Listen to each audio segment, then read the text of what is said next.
উনুন test of Bengal সহজে রান্না শেখার ঠিকানা। বাঙালি মানেই কিন্তু মাছে ভাতে বাঙালি।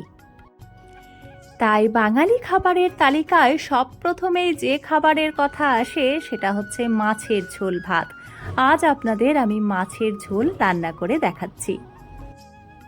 কম বেশি প্রায় প্রত্যেক বাঙালি বাড়িতেই দুপুরবেলা কিন্তু মাছের ঝোল রান্না হয়ে থাকে, তাই আমি জানি আপনিও খুব সুন্দর মাছের ঝোল রান্না করে থাকেন। তবে আমি কীরকম মাছের ঝোলটা রান্না করছি সেটা জানানোর জন্য ভিডিওটা কিন্তু অবশ্যই দেখবেন।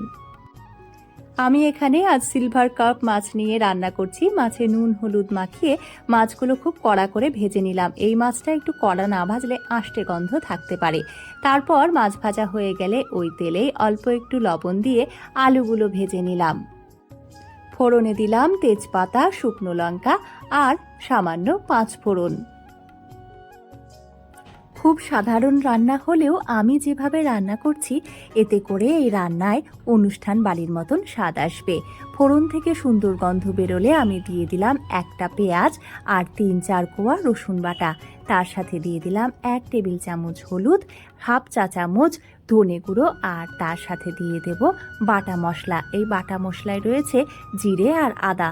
এখানে আমি 1/2 ইঞ্চি মতন আদা আর 1/2 টেবিল চামচ জিরে বেটে নিয়েছি। সাথে দিয়ে দিলাম স্বাদ মতো লবণ।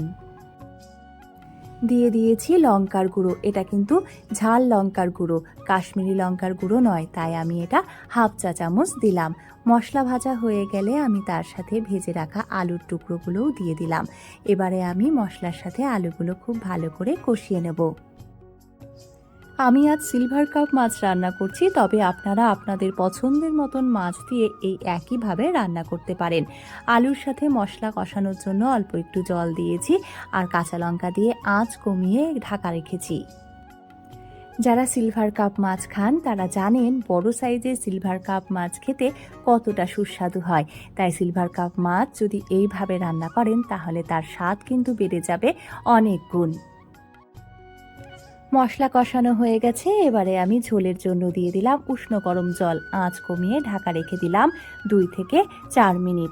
এবারে দেখে নিই আলু সেদ্ধ হয়েছে কিনা। আলু সেদ্ধ হয়ে গেছে আর 1 টুকরো আলু খুন্তি দিয়ে এইভাবে আমি ঝোলের সাথে চটকে দিলাম।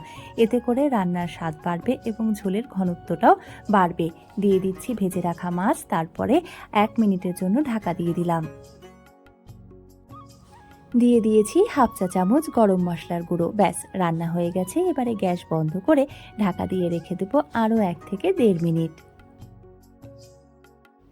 উনুন টেস্ট অফ বেঙ্গল সবসময় আপনাদের কাছে খুব সহজে বিভিন্ন ধরনের রান্না করে দেখায়।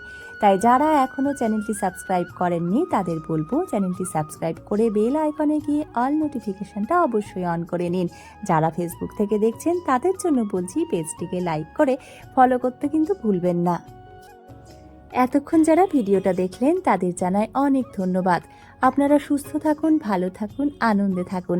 আর একদিন এইভাবে অতিথিদের মাছের ঝোল রান্না করে খাওয়ান, দেখবেন আপনার অতিথিরা এই রান্না খাবার পর আপনাকে বলবে, বাহ কি স্বাদ।